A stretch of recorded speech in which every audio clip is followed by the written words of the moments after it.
It's time to sit back and enjoy a heated struggle between two teams in the NFL's most competitive division, the AFC West. 2 weeks ago, the San Diego Chargers surprisingly humbled the Denver Broncos in pleasant Southern California. The rematch is now at hand, and the site is chilly Mile High Stadium. It's a good bet that the Chargers' Lionel James, arguably the most exciting and inarguably the smallest player in the league, would rather be in a warmer environment. But fate, of course, and the NFL schedule has brought him to Denver in November. Quarterback John Elway has gotten used to the weather, and his strong arm and emerging leadership abilities have the Broncos in first place. Elway still has his critics, but one thing remains irrefutable. Number 7 has won 75% of his starts as a pro. Denver is a team that has confounded the experts. They don't seem to be particularly strong in any one area, yet they win consistently. Despite Elway's many moments of inconsistency and a defense that is middle of the road, the Broncos are the team to catch in the tightly bunched AFC West.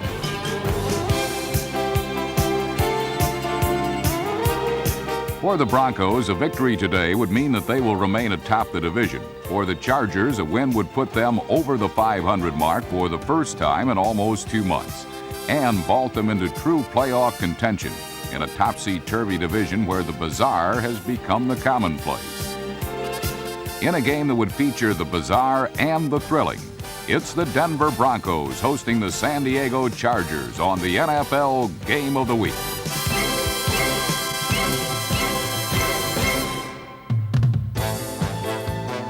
The game began with a rather emphatic display of running brilliance by the Chargers' Gary Anderson.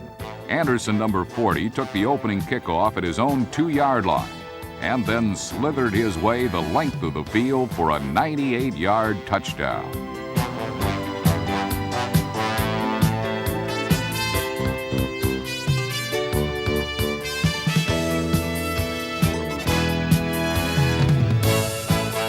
Anderson has been a Charger for only a month since coming over from the USFL, but he is quickly establishing himself as one of the finest all-purpose backs in the NFL.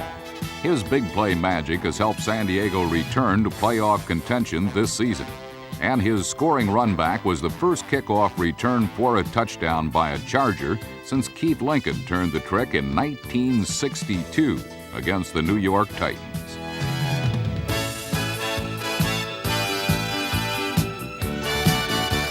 The play of the special teams on both sides would turn out to be the deciding factor in this divisional matchup.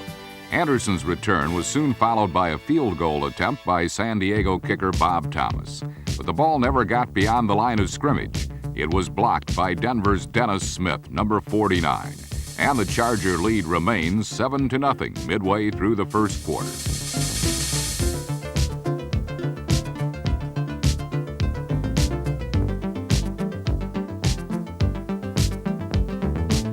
San Diego had a chance to extend that lead when they resorted to some offensive razzle-dazzle. But this time, for one of the few times in recent weeks, Gary Anderson did not come through.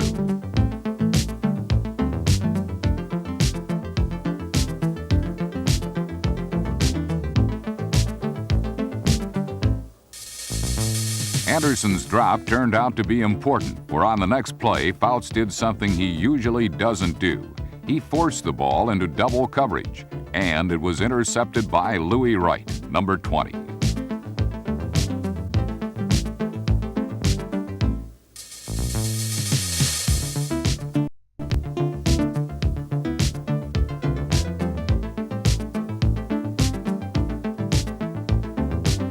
As the game progressed, you would hear much more from Wright. But for now, his theft gave the Broncos offense excellent field position at the San Diego 44-yard line. In 1985, both John Elway and the entire Denver offense have been inconsistent. Elway has become a big play quarterback, capable of unleashing long touchdown bombs at any moment, but he has yet to develop the consistency that produces sustained drives. Now, with the ball already in Charger territory, Elway effectively used the short pass to get Denver into the end zone.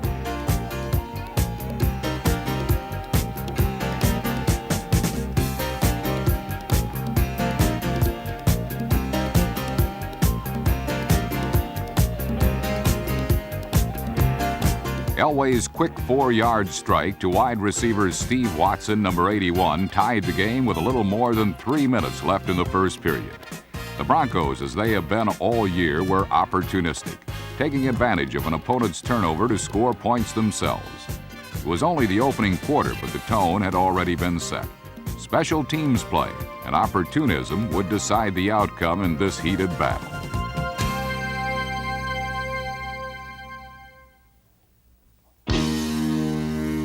Once again, in 1985, Dan Fouts has the Charger offense at the top of the NFL. He's the league's highest-rated quarterback, and nobody in pro football at any position is any tougher or any more competitive than San Diego's number 14. And now that Fouts has his favorite receiver back in tight end Kellen Winslow, number 80, the Chargers' passing game is even better.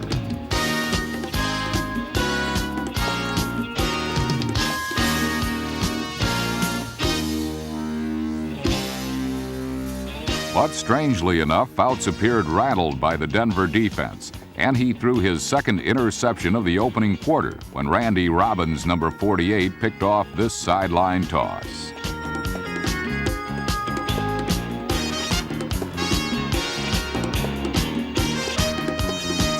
Denver could not capitalize on Robbins' interception, and as the second quarter began, the Chargers again had the ball deep in Bronco territory.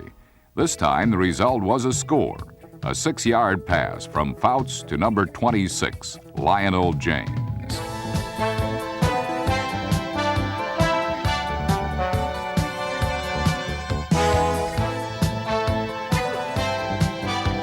This season, James has caught more passes than any back in the AFC.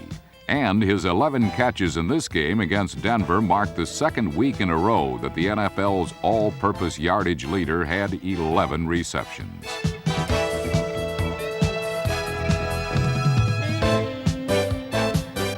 James' touchdown came with less than a minute gone by in the second quarter, and it gave San Diego a 14-7 advantage.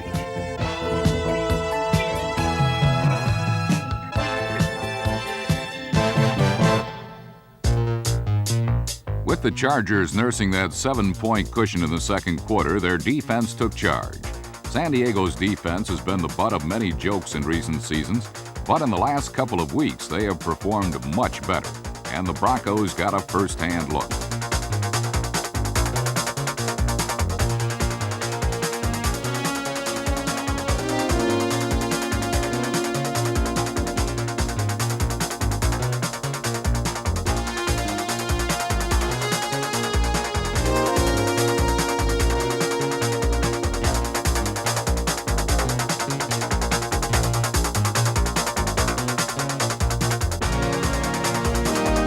Elway and the Broncos would not be able to put any more points on the board in the first half against San Diego's revamped, more aggressive defense. Trailing by 7, the Broncos needed their defense to clamp down as well and to stop Fouts and the rest of the high-powered San Diego offense from adding to that lead. Denver's defense has not been as consistent as it has in previous seasons, and when the Chargers got the ball back with 2 minutes remaining in the half, the men in orange could not prevent San Diego from methodically moving the ball down the field.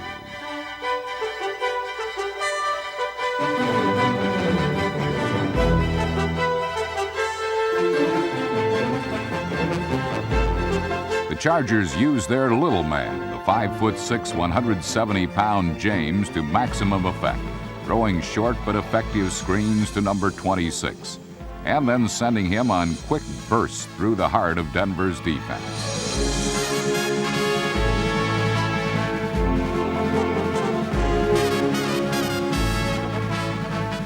The Chargers marched into field goal range with less than a minute remaining, and then left it up to kicker Bob Thomas to add 3 points to their lead. But Thomas's 41-yard attempt hit the upright and fell no good. It was a fitting ending to a first half that did not turn out the way most expected. In a game featuring Elway and Fouts, offense surprisingly was not that much of a factor. Defense and special teams play were the main ingredients in a first half that ended with the Chargers ahead, but certainly not in command.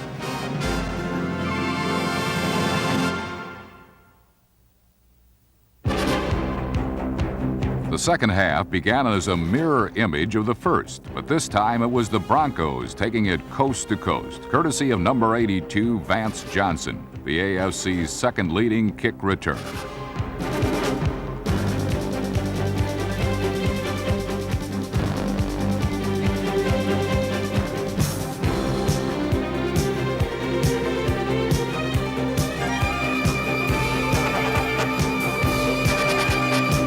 Unfortunately for Denver, Johnson's jaunt of 95-plus yards did not count like Gary Anderson's game opener. A holding penalty wiped out the splendid effort, and the residual effect was an initial Denver drive that also vanished under a barrage of charging Charger defenders.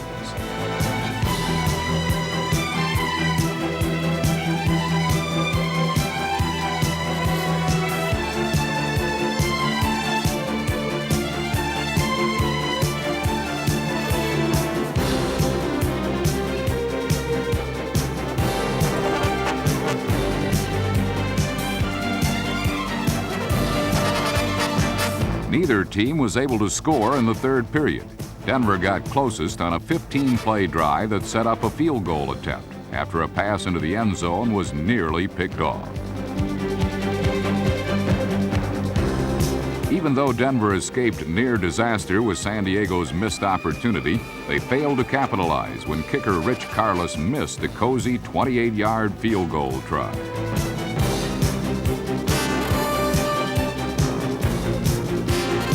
Carlos had booted the game winner the previous Monday in a primetime victory over the 49ers, but was wide right this time. However, Rich would get another chance later on. Meanwhile, it was the Chargers' turn for some unpleasant experiences, courtesy of the Denver pass rush. Number 77, Carl Mecklenburg, gave Dan Fouts a little reminder to vote for him when Pro Bowl balloting gets underway next month. And just to make sure, Mecklenburg forced a key turnover on the very next play. Number 68, nose tackle Reuben Carter recovered the fumble, and the Broncos had the ball on the Chargers' 14. But the San Diego defense was able to postpone a Broncos score for at least a moment when Charger nose tackle Chuck Ian, number 78, dropped Elway in the backfield. But as the fourth quarter began, Denver tied the score with a quick burst from number 33, Gene Lang. Lang, Denver's short yardage connoisseur, was in a rather buoyant mood with his touchdown, but he'd be even more pleased a few moments later. For on the very next series, the Chargers lost the ball again deep in their own territory.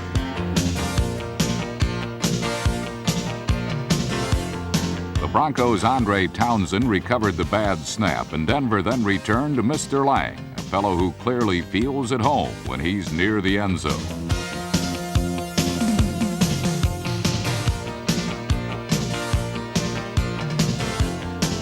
Lang swept left end for 15 and then polished off the short drive with his second touchdown in less than a minute of play.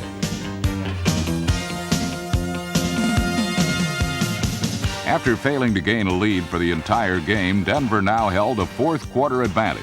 But this would be in jeopardy, as the bizarre events that always seem to happen in Mile High Stadium were about to unfold.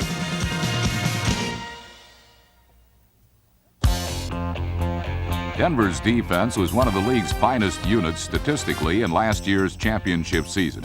But in 1985, their ranking is not nearly as high, and the forced turnovers haven't been occurring quite as often. Still, they've been good enough to keep the Broncos in first place, and they'd stay there as San Diego's league-leading offense could be held in check for one more quarter. But as Denver can attest, that is not the easiest thing to achieve.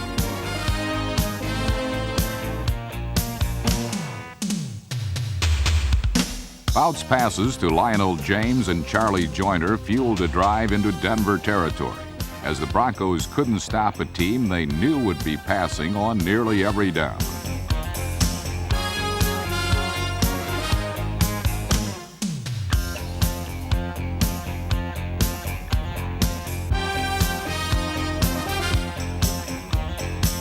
The Broncos did finally stiffen inside their 20, So San Diego settled for a Bob Thomas field goal. The conversion drew the Chargers closer, but Thomas's role in the game would grow even larger just a few minutes later. Denver then showed it could mount a drive as efficient as San Diego's, with Elway balancing his passes to both runners and receivers, drawing closer for an apparent score.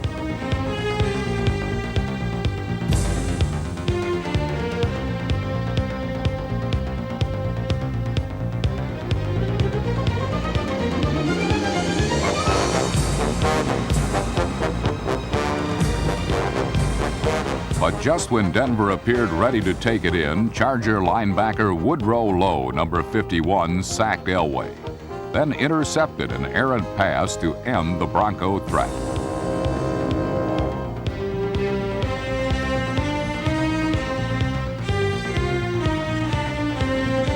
Denver then made another mistake a few minutes later. After the Charger defense held again, yet another special teams play tilted the course of the game.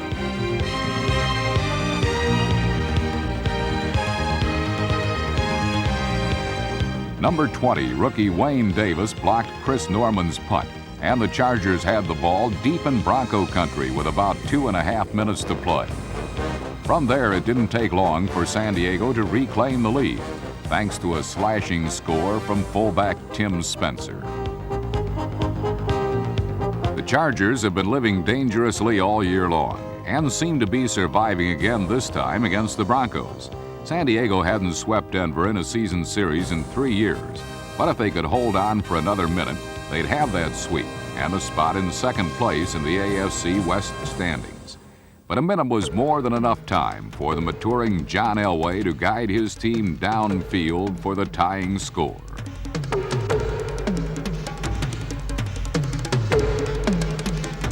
Vance Johnson's tightrope catch was ruled complete, and then Elway crossed up the pass-conscious Chargers with a draw to running back Sammy Winder.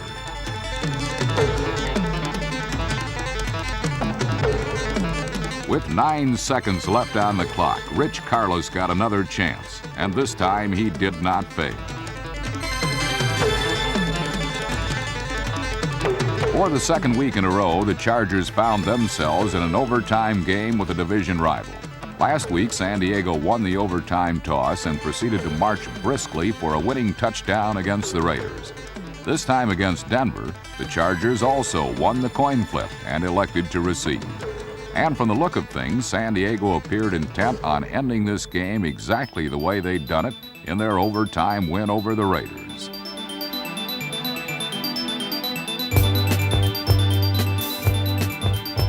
Lionel James picked up key yardage, and Dan Fouts hit on timely completions to put the Chargers deep into Bronco territory.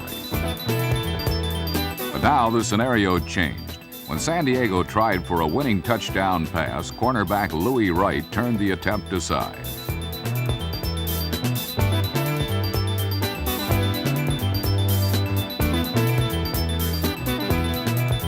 But Wright was just warming up.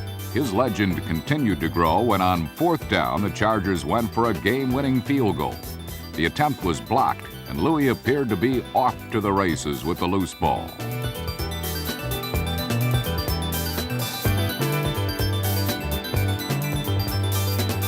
Unfortunately for Denver, Wright was stopped in his tracks. Someone on the Broncos had called a timeout, so the block did not count. After the dust settled, the Chargers tried it again. And incredibly, Denver's Dennis Smith barged in for a repeat performance, setting up a game-winning romp for Louis Wright.